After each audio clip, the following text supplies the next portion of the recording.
문학을 공부하는 방송 문학정독의 무수비입니다. 네, 안녕하세요. 반갑습니다. 저희는 2016년 현대문학상 수상소설집 읽고 왔습니다. 지난 시간에 이어서 박형서 작가님의 시간의 입장에서 라는 소설을 먼저 다뤄보겠습니다. 이 소설 특이해요. 이걸 뭐라고 하지? SF라고 하나? 판타지? 근미래에 일어날지도 모를 일을 말하고 있는데 닭이 멸종된 거죠. 여기서 말하는 닭은 좀 달라요. 그러니까 우리가 알고 있는 그 식용닭 있잖아요. 식용닭이 닭이 아니다라는 주장을 한 거죠. 첫 번째 문장이 이렇습니다. 종이 상자에 담긴 누런 유정란 하나가 맨하튼 이스트 강변의 UN 본부에 배달되었다. 분석 결과 진짜 적색약의 달걀로 판명되었고, 이 소식은 독일 본에 위치한 IPBES 생물 다양성 보호기구로 전달되었다.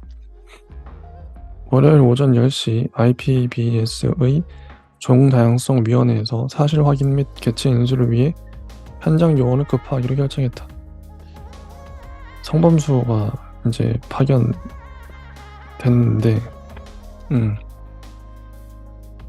아내에게 기싸대기를 맞고 일어나죠, 성범수가.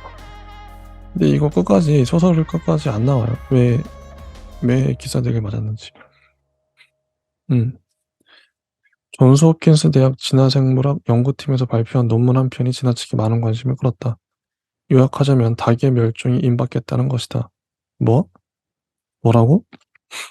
많은 사람들이 머리를 갸우뚱거렸다. 닭은 지금 이 순간에도 지구상에 300억 마리 넘게 살고 있는 동물이어서 단순히 산술적으로 계산하더라도 멸종할 확률이 인간보다 5배는 낮다. 하지만 연구팀의 지적에 의하면 그건 닭이 아니라 닭고기 맛이 나는 유전공학적 농산물에 불과하다. 지난 100년 동안 급격한 종 개량과 유전자 조작을 거치며 그들의 직계조상인 적색야게와 모든 면에서 완전히 분화되었기 때문이다. 논문은 그 주요한 근거로 생식적 격리 메커니즘 추적 결과를 제시했다. 현대 와서는 성행위 자체가 불가능한 기계적 장벽 등 수정년 격리 장벽까지 구축되어 급기야는 생물학적 개편 단계에 이르렀다는 것이다. 말하자면 영판 다른 생물로 분류해야 할 만큼 격리가 진행된 것인데, 야게와 오늘날 닭의 생물학적 격리 수준은 곰과 미꾸라지 정도로 추정되었다. 곰과 미꾸라지가 만나 가정을 이룬다고 생각해보라. 퍽이나 단란하겠다. 재밌죠? 이런 설정 자체가 대체 역사라고 할까? 대한 역사. 너무 좋습니다. 이렇게도 소설을 쓸 수 있는 거죠. 그러므로 존스 홉킨스 대학 연구팀의 논문이 그처럼 놀라운 반향을 일으킬 수 있었던 요인은 내용, 종분화의 완료의 특이성이 있다기보다는 대상, 닭의 보편성이 있다고 보아야 할 것이다. 닭은 소보다 싸고 돼지보다 담백하며 양보다 도축이 쉽고 개구리보다 잘생겼다. 말하자면 육식을 하는 사람들에게 있어 닭이란 식재료의 슈퍼스타인 셈이다. 이런 닭이 멸종되게 생겼다. 적색야게를 찾아내야겠죠. 분석 결과 해당 도계장 전부에서 적색야기의 유전자가 단 한 톨도 검출되지 않았다. 이는 곧 지구상 거의 모든 공식 도계장에서 출하된 닭이 사실은 최첨단 유전자 조작의 산물인 식용 단백질을 따르면서 수천 년 동안 식탁을 주름잡았던 닭이라는 멋진 생물은 사라지고 어미아비가 누군지도 모르는 포동포동한 병신새만 남았다는 사실을 의미했다. 해가 바뀌기 전에 유엔의 행정가들이 분주하게 움직였다. IPBES에서 현장 과학자들이 주축이 된 종다양성 보호위원회를 설립하였고, 그 산하의 정보를 모으고 정책을 집행할 실무부서를 조직했다. 그들은 아직 데이터가 게시판에 등록되지 않은 나머지 78군데 공식 도계장 및 수만에 달하는 소규모 사설 도계장을 중심으로 살아있는 야기의 유전자를 확보하는 작업에 투입되었다. 음. 그다음에 아까 인제 안점 상에 가는 달걀 하나가 종이 상자에 담겨 맨하튼에 도착한 건 그 무렵이었다. 수신자는 유엔, 야기를 찾는 사람이었고 발신자는 응우이, 야기를 가진 사람이었다. 메모엔 보상금을 원치 않는다고 적혀 있었다. 그래서 범수가 간 거죠, 미얀마.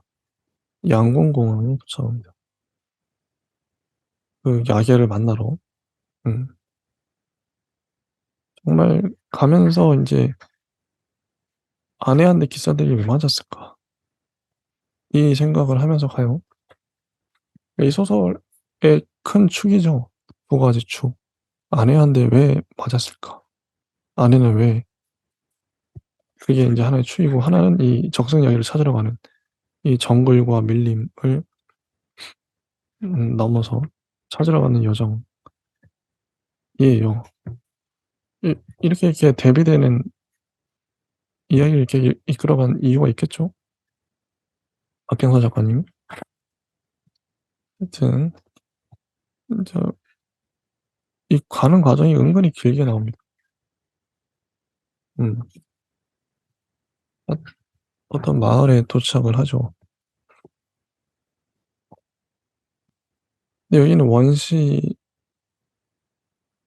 그러니까 온갖 새들이 다 모여 있어요. 온갖 새들을 품고 있었다. 음. 그곳은 경계였다. 새의 나라와 인간의 나라가 맞닿은 경계였다. 극성맞게 환영하는 어린 떼거리 중엔 겨드랑이에 날개가 난 아이도 있었다. 바이러스 유전자 교환에 의한 돌연변이로 입이 있어야 할 자리에 부리가 튀어나온 청년도 보였다. 외양이 유별나진 않더라도 수많은 아이들이 저마다 친한 새를 개처럼 끌고 오거나 고양이처럼 안고 오거나 다람쥐처럼 주머니에 넣어왔다. 한 아이는 타조를 타고 요란하게 달려왔는데 실은 타조가 아니었던 모양인지 아이가 등에서 내리자마자 3미터에 달하는 날개를 펴고 훨훨 날아가 버렸다. 그게 나타웅이었다. 그게 카렌족의 마을 나타웅 분지였다. 거기에 모두 있었다. 약이건 뭐건 손을 뻗어 원하는 걸 가져오기만 하면 되는 것이다. 음. 이게 인제 나타웅의 카렌족은 꼭 필요한 순간이 오기 전까진, 이를테면 어린 손자가 알아 누웠거나 산 아래의 세상이 필요로 하기 전에는 새들을 항상 가까운 곳에 두고서 일관된 보호와 애정을 주었다. 사실은 카렌족만 그런 게 아니었다. 어느 땅 어느 민족이나 마찬가지였다. 그게 오랫동안 인간이 동물들과 더불어 살아온 방식이었다. 어쩌면 인간이 닭을 얻게 된 연유는 인간의 선택이 아니라 닭의 선택이었는지도 모른다. 우리가 간 게 아니라 그들이 왔다. 자신들의 세계에서 맞닿은 세계로, 그리고 맞닿은 세계에서 다시 인간의 세계로 건너왔던 것이다. 모든 동거는 본디 그렇게 시작되는 법이다. 참 좋죠. 음. 음. 그래서 닭을 적성 야기를 데리고 인제 내려가는데 음.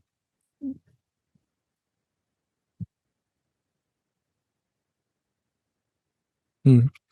그제야 범수는 뜨라가 양곤의 공항으로 직접 적성 야기를 들고 오지 않은 이유, 타옹호를 거쳐 저 험준한 나타운 분지까지 기필코 자신을 데려간 이유를 깨달았다. 닭이 아니라 마을을 보여주고 싶었으니까. 카렌족의 자긍심은 닭이 아니라 그 마을에 있었으니까. 저 높은 고향 나타운이야말로 적색 야기의 가축화에 관한 제일 앞선 연대의 고고인 인류학적 증거였으니까. 그게 네 임무구나. 뜨라의 까맣게 빛나는 눈을 보며 범수는 생각했다.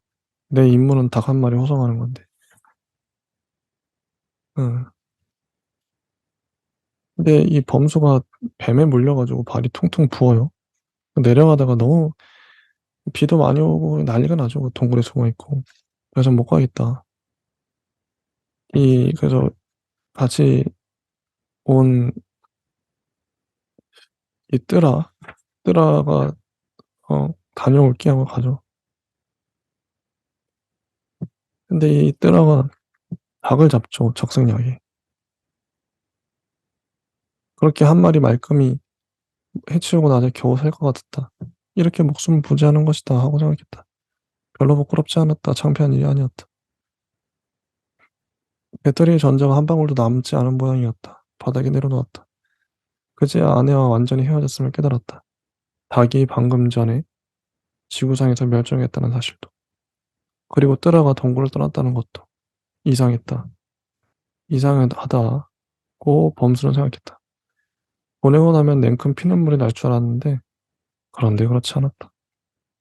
이렇게 끝납니다.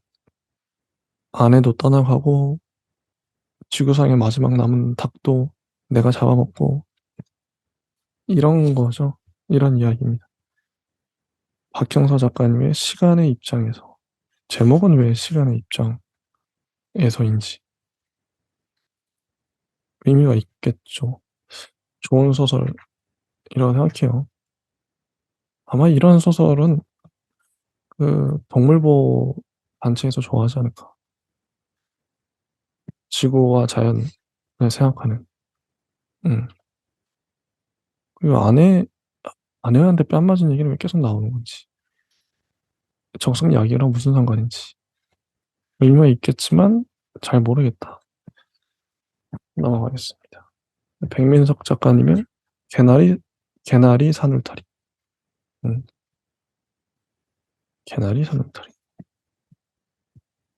남자는 이 일을 시작하고 나서 깨닫게 된 사실이 있었다. 흥미롭지 않은 사람은 없다는 것이다. 세상에 하품만 나는 사람은 없다. 그는 진료실로 나와서 하루 일과를 시작하기 전에 꼭 이 말을 되뇌곤 했다. 음, 다만 부인이 사는 머릿속 세상의 하늘만, 오직 하늘만 만발한 개나리처럼 샛노란 색깔이었다. 이제 곧 가든 컨테스트 예선이 되잖아요. 음. 부인의 걱정은 개나리 산울타리와 하늘이 같은 색이라 구분이 어려워 손질을 할 수가 없다는 것이었다. 꽃과 꽃의 배경이 같은 색깔이라면 누가 봐도 어지러울 것 같았다.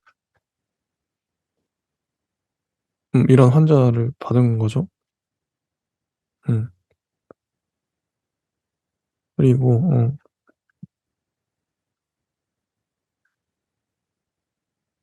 음, 이 소설은 주인공이 의사죠. 의사인데 이 대학 시절에 음, 유나 유나가 동창은 유나라는 여자가 병원에 입원했다고 했다. 애 예뻤지. 근데 정신병원은 왜? 이게 문병 한번 가야지 이렇게. 유나는 흠없는 매끈한 다리와 긴 목으로 기억에 남아 있었다. 유나 남자는 엘레에서 세미누드 사진을 찾으며 유나쯤이면 모델을 해도 좋았을 거라는 생각을 했다. 그러니까 이게 대학생 시절에 의대겠죠? 유나를 이 주인공과 친구들이 집단으로 성폭행을 한 거예요. 정황상. 강간했다 그랬나? 근데 유나는 아무렇지도 않게 잘 지내다가 졸업했다. 고 나오거든요. 근데 이제 와서 유나가 정신병원에 입원을 한 거죠. 남자는 왜 문병 가야겠다 이 생각을 한 거죠. 그리고 이 주인공은 지금 10대? 10대인가? 조카뻘 되는 그 여자와 관계를 맺고 있죠. 링고라는 여자. 유나를 닮은. 어, 남자는 그런 링고와 1년째 데이트를 즐기고 있었다.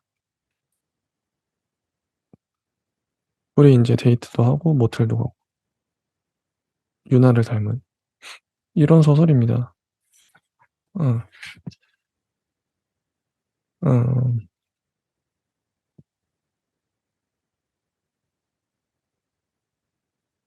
참 페미니즘의 맥락에서 보게 되고 이런 소설 역겹 역겹다. 우리를 만나줄 리 없어. 왜? 참나 기억 안 나냐? 기억나지. 하지만 벌써 옛날 일이고 걔도 다 잊었을 텐데. 잊었는지 아닌지 네가 어떻게 알아? 우리가 한 짓을 잊지 못한 거야. 앞으로도 절대 잊지 못할 거야. 아까 그 여자 유나랑 똑같이 생겼더라. 안 그래? 유나 신입생 때 딱 그랬지. 키에 가슴 크기까지 비슷해. 목은 길고 착 달라붙는 스판덱스를 입었지.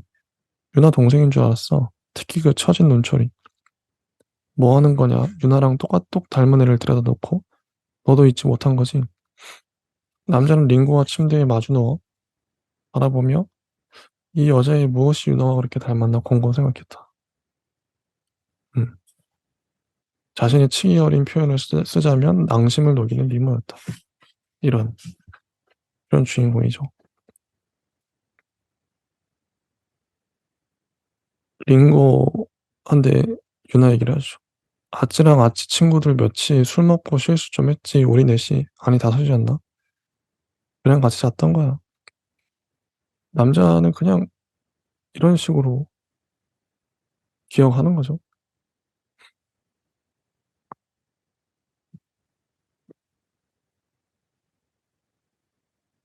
요즘 누구 사귀어? 예. 링고 링고한데 그래서 이 남자는 비명을 질러 있냐나 비명을 질러라고 하면서 관계 맺으면서 남자는 링고에게 소리를 질렀다. 링고는 놀라 개처럼 엎드린 자세에서 고개를 돌려 그의 얼굴을 보려고 했다. 겁에 질려 뺨이 파들파들 떨리고 있었다. 이제까지 이 정도로 거칠게 다룬 적은 없었다. 비명을 지르라고 남자는 확실히 부서져 가고 있었다. 그는 링고를 부셔버리고 있다고 생각했지만 실은 자신을 부셔버리고 있었다. 공포에 떠는 링고의 눈을 보니 얼핏 그날 유나의 눈을 닮았다는 느낌이 들었다. 그 아내 링고는 그 이후로 못 만나고 이제 아내와 대화를 하는데 요즘 누구 사귀어? 응, 어떤 여자야? 말해준다고 알아? 어디가 좋아? 응, 걔는 보지가 예뻐. 이런 말을 하는 거죠. 저녁 때 하루 일을 마치고 올라가 보니 2층에 아내가 없었다. 아들도 없었다. 드레스룸을 열어보니 아내 옷의 3분의 1 정도가 사라지고 없었다. 이런 식으로 극단적으로 표현을 하고, 그 다음에 이제 아까 그 처음에 나왔던 환자. 부인, 전 당신이 뭘 하든 관심이 없어요. 남자는 링고를 떠올리고 말을 이어나갔다. 당신과 당신 가족이 진짜로 하는 일이 뭔지 알게 되면 다 틀림없이 당신들을 싫어하고 욕하고 진저를 치게 될 테니까. 부인은 미소만 짓고 있었다. 그러다 자리에서 일어나 진료실을 나갔다.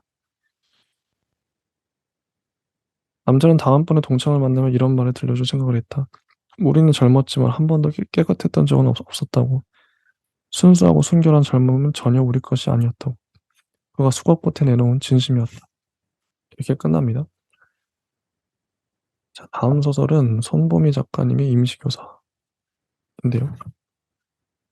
근데 이게 참, 이 개나리 산울타리, 박민선 작가님이 이 주제는 참 다루기 어려운 주제인데, 어, 화자, 남자의 타락으로, 어떻게 보면 참 남자를 죽일 놈으로 만들어버린 거죠.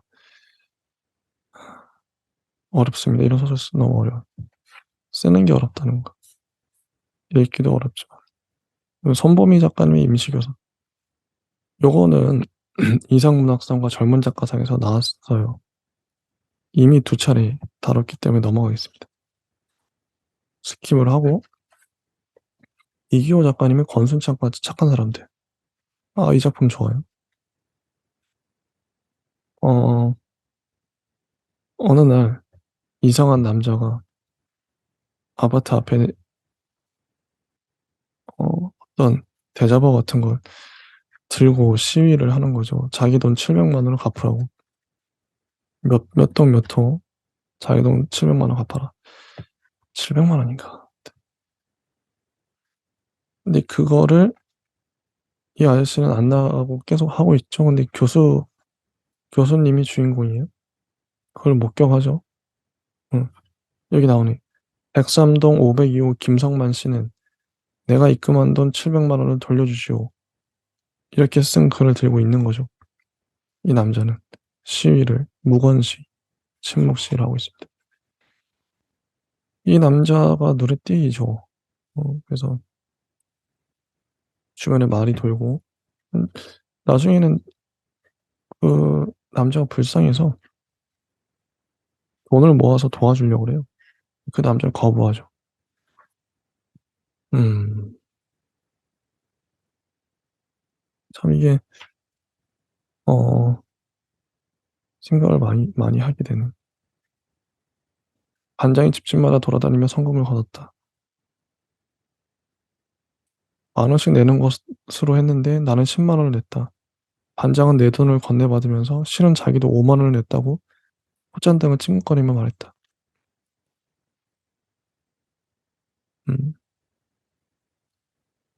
700만 원이 다 모인 것은 11월 초순의 일이었다.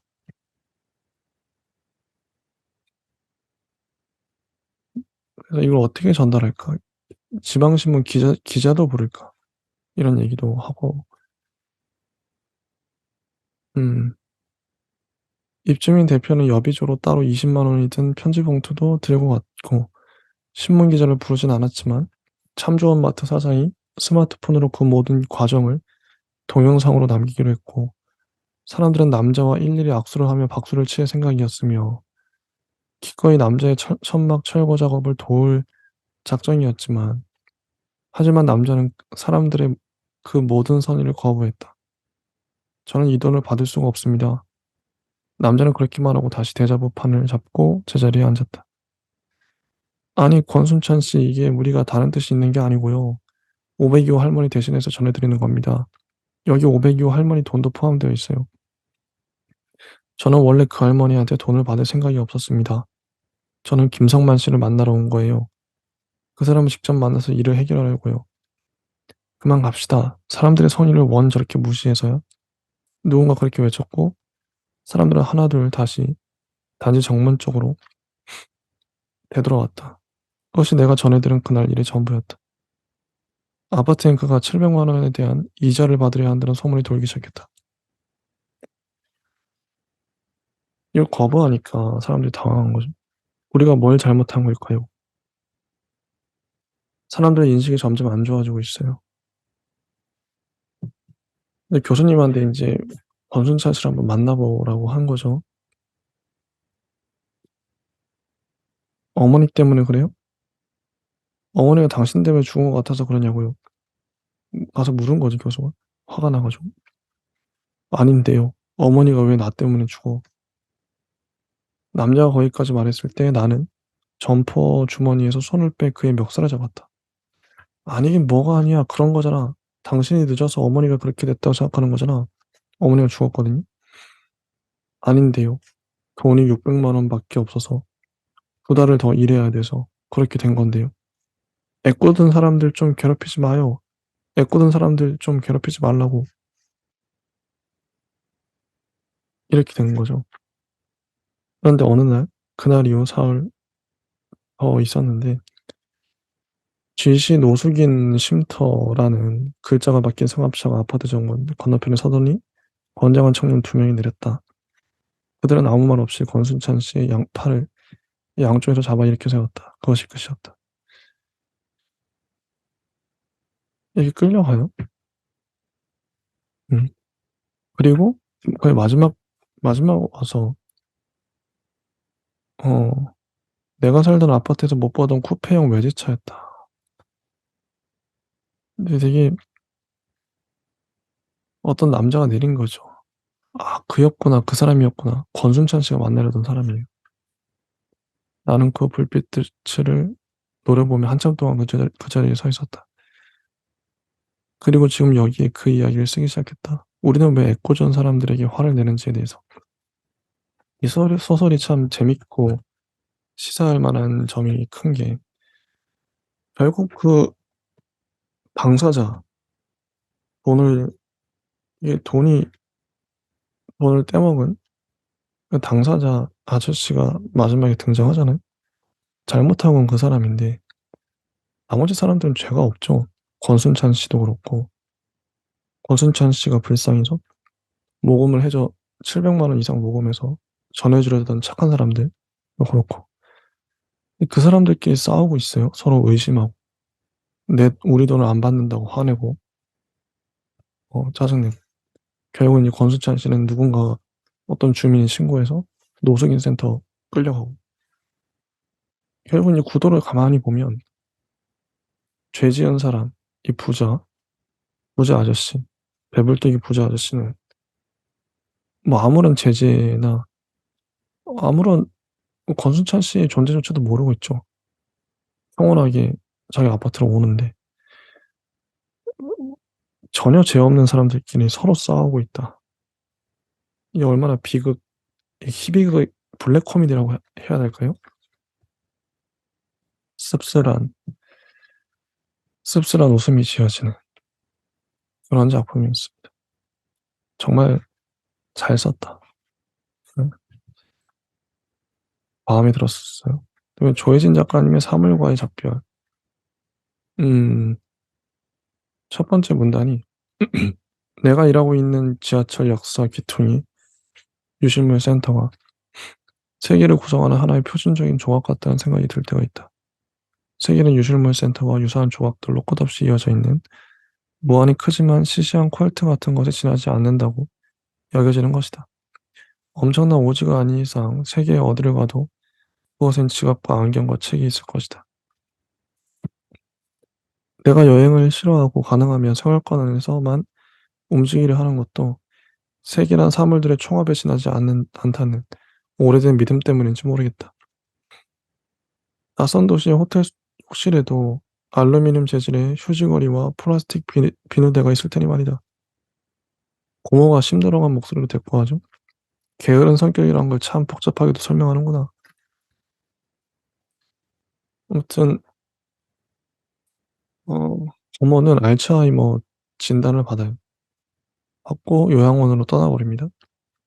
음. 고모 스토리가 나오는데 고모가 젊었던 시절에 우연히 만난 그 태영 음반사를 어, 태영 음반사에서 그러니까 자기 아버지가 운영하시는 곳이죠. 화자의 할아버지 고모가 서군을 만난 곳도 태영 음반사였다. 서군 고모는 그를 그렇게 불렀다. 음. 서군이 한국에 온 건 1971년이었다. 제일조선인이었던 그에게 국적은 무력하게 당하기만 해야 하는 폭력이자 치유가 불가능한 상처였다. 폭력도 상처도 없는 고국을 막연히 동경해 오던 서구는 대학을 졸업하자마자 서울의 키웨이 대학에서 석사 과정을 밟기 위해 유학을 왔다. 이런 상황인데 음, 서구는 제 청계천을 걷다가 당시 청계천은 되게 더러웠죠. 근데 시체가 동동 떠 있었던 걸 본 거예요. 공무원들이 그걸 가져가려고 오고 서구는 지갑에서 현금을 몽땅 꺼내 그들의 손에 쥐어주며 화장이라도 제대로 해달라고 부탁했다. 음. 군사적 시절에 목적지가 없던 서군의 걸음이 멈춘 곳이 태영 음반사 앞이었다. 그때껏 서군은 음악이 그토록 절대적인 힘을 발휘할 수 있다는 걸 한 번도 체감한 적이 없었다. 넋이 나간 채 닐 세다카에서 사이먼 앤 가펑클로 이어지는 선율을 듣고 있는데 상점 안에서 거즈로 레코드를 닦고 있던 교복 차림의 여고생이 고개를 들어 서군 쪽을 바라봤다. 한순간이었어. 5년 전에 고모는 그렇게 말했다. 첫사랑이나 화제는 장난처럼 시작됐지만 그날 고모는 내내 진지했고 조금은 절박해 보이기까지 했다. 아무튼 이 서군을 다시 만나기 위해서 만나게 해주려고 화자가 고모를 알츠하이머에 걸린 고모를 요양원에서 모시고 나온 거죠. 음. 근데 왜 서군과 이 고모의 인연은 서군이 일본어로 쓰여진 원고를 고모에게 전해줬죠. 전해주고 근데 그 원고를 고모는 다시 서군에게 전해주려고 학교로 갔는데 학교에 잘못된 사람한테 전해줬죠. 근데 하필 그때 조총련과 접선해 왔다. 이런 간첩과 동일하게 치부되는 시절 조총련이. 그래서 서구는 끌려가죠. 고모가 전해준 서류 봉투 때문에 고문을 받고 이런 이야기. 기원 하나 이렇게 넘기. 음, 뉴스에도 크게 나온 거예요. 그러면 이 고모는 이게 죄책감에 시달렸겠죠. 나 때문에. 근데 결국은 이제 그 원고 때문이 아니라 그 이전에 이제 이 서구는 간첩으로 어, 조작되어 있었는데 그 서군이 형기를 마치고 일본에 갔다가 다시 돌아온 거예요. 다시 돌아왔다. 근육이 서서히 마비되는 병을 앓고 있었다. 의사가 지나가면서 한 말. 고문으로 인한 정신적 외상이 오랜 기간 잠복해 있다가 차츰차츰 치명적인 병으로 발전했을 거라는 비공식적인 진단도 간병인에게서 들은 거였다. 몸은 마비되어 가도 의식은 멀쩡하기 때문에 고통이 덜 클 거라는 말을 들은 날에는 새벽까지 악몽을 꾸게 됐다. 근데 결국 이제 그런 서군과 그런 고모, 죄책감이 있는 고모를 만나게 해줬는데 서군은 병원에서 그러니까 몸이 구동하고 있는 상태로 있는 거죠. 고모는 알츠하이머에 걸렸고. 근데 예상과 전혀 다른 장면이 연출된 거예요. 둘 다 결국 만났는데 서군과 고모는 나란히 앉아 물끄러미 텔레비전만 올려다볼 뿐 아무것도 하지 않았다. 그들은 기차에서 우연히 동석하게 된 그래서 대화를 나눌 필요도 없고 서로의 얼굴을 들여다볼 까닭도 없는 한시적인 동승자들처럼 보였다. 어느 순간부터 나는 선반의 유실물들을 떠올리고 있었다. 어쩌면 그들은 정말로 세계에서부터 분실된 존재들인지도 몰랐다. 동의 없이 그들을 이 세계로 밀어내고는 향유할 기억과 움직일 수 있는 자유를 빼앗아간 뒤 결국엔 이 어두컴컴한 병원 로비에 방치한 그 최초의 분실자를 용서할 수 없었다. 근데 고모는 현금 인출기에서 돈을 찾던 젊은 남자 뒤에 바짝 서 있다가 그가 돌아서는 순간 그때껏 품에 안고 있던 쇼핑백을 넌지시 건넸다. 나는 남자가 얼결에 그 쇼핑백을 맞자 고모가 힘겹게 입을 열었다. 나는 미안합니다. 미안하고 또 미안했습니다. 다 전부 잊어주세요. 거기까지 말하고 고모는 남자를 향해 허리를 90도로 꺾었다. 이랬던 거죠. 그걸 주인공도 다시 받아봐요. 음, 참 안타까워. 어, 고모가 이런 말 하죠. 알고 있었대, 네. 그 사람은 언젠가 한 번은 내게 연락하리란 걸 늘 알고 있었대.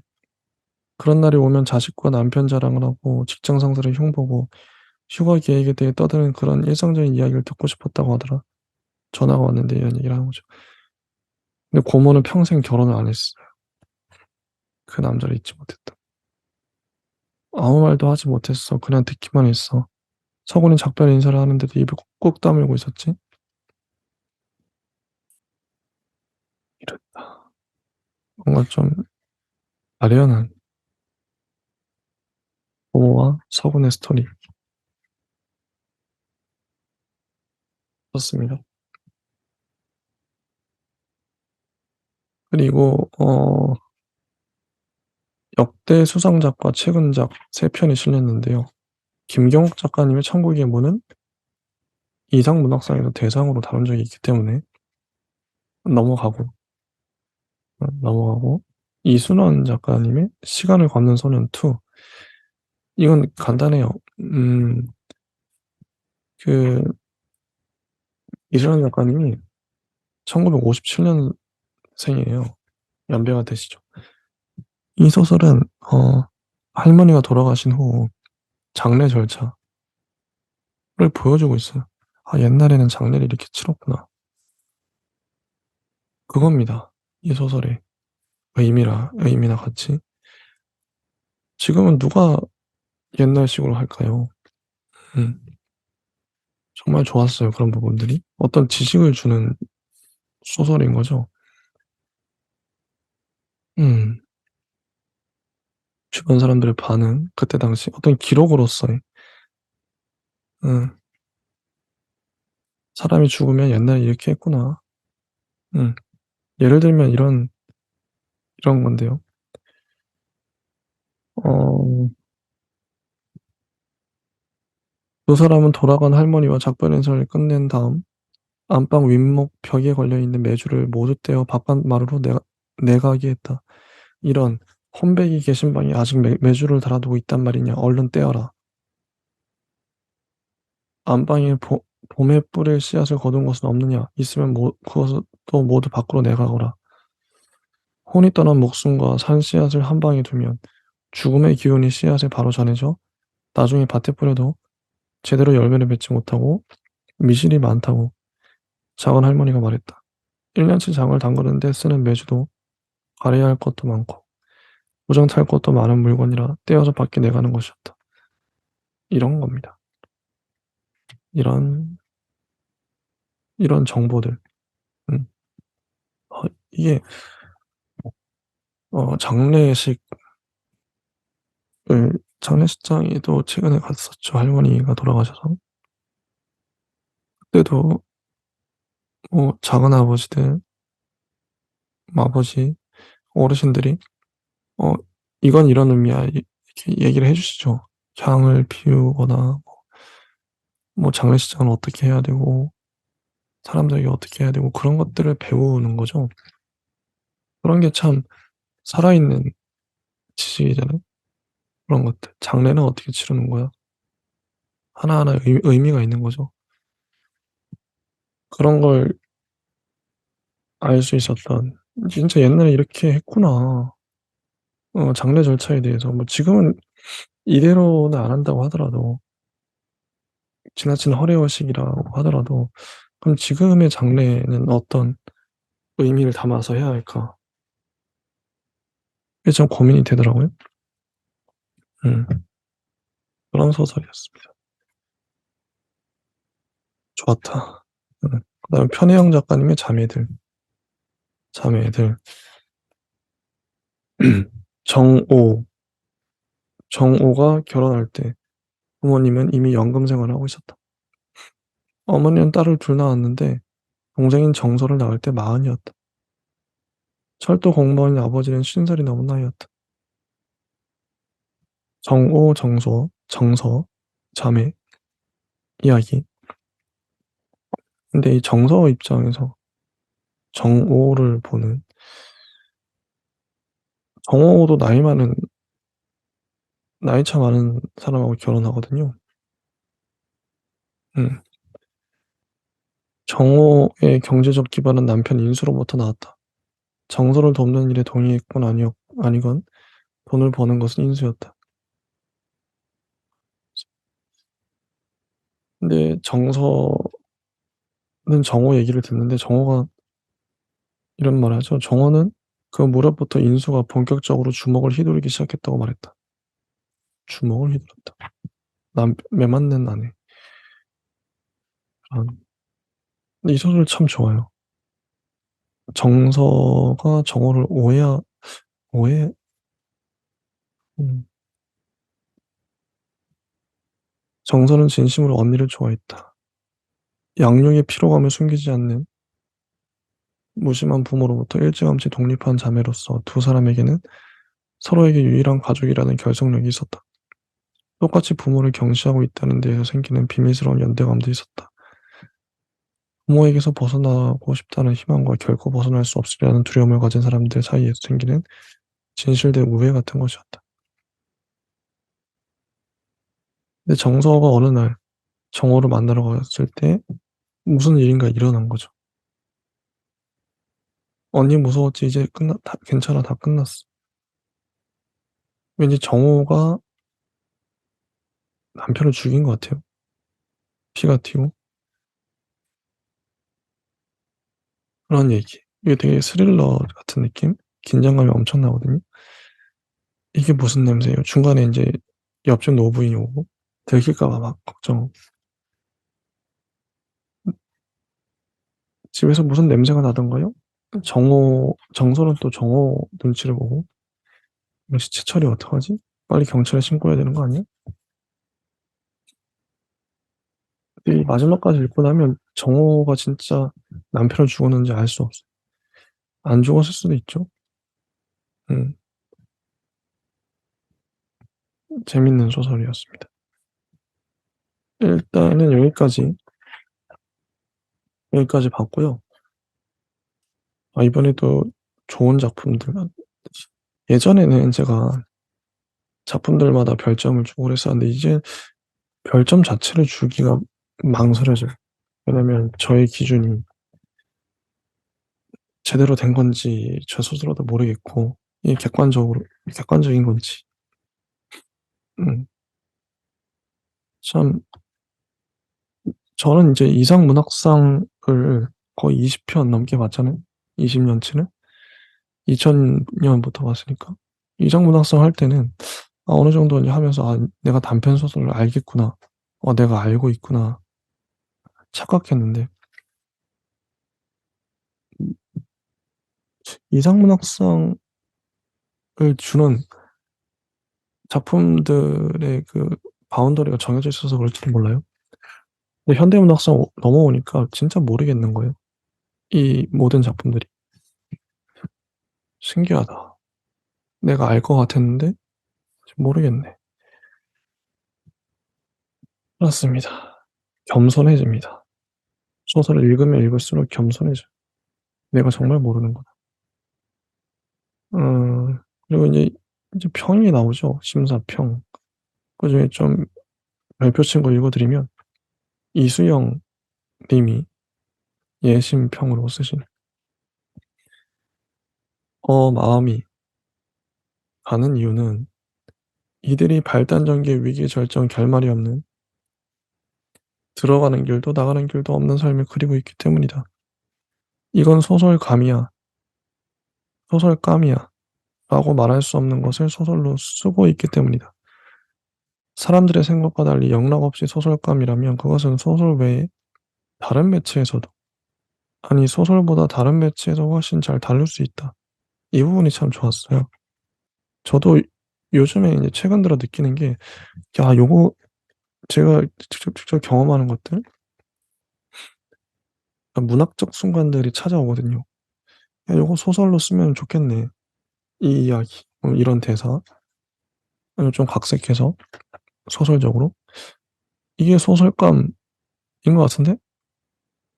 생각하고 있었는데 그런 걸 소설로 쓰면 다른 매체 영화나 드라마, 웹툰 같은 데서 훨씬 잘 다룰 수 있겠다는 거죠. 이수영 님 말에 따르면. 제목도 그래요. 쓸 자신이 없는 이야기를 쓰는 소설. 소설이란 대체 뭘까? 소설만이 해낼 수 있는 게 뭘까? 이런 생각이 듭니다. 어렵네요. 소설을 쓰는 게 어렵네요. 음. 이 김윤숙 님이 쓰신 본심 평을 보면 "공업 작가들의 잘 쓰인 작품들을 읽게 될 때면 늘 떠올리게 되는 건 생각이 아니라 마음이다. 좋다 나쁘다를 판단하는 건 가당치도 않거니와 덜하다와 그렇지 않다를 생각할 수도 없다. 다만 이 작품은 이래서 내 마음을 건드리고 저 작품은 또 저래서 내 마음을 건드리는구나 느낄 뿐이다. 자주 종이와 할자 위에 손을 얹고 먼 데를 바라보게 된다. 어딘가를 바라보고는 있지만 정작 보이는 건 내 마음입니다. 이런 거죠. 이런 겁니다. 저희 채널에 필요했던 말. 생각을 많이 했죠, 그동안. 마음을, 마음을 들여다봐야겠다.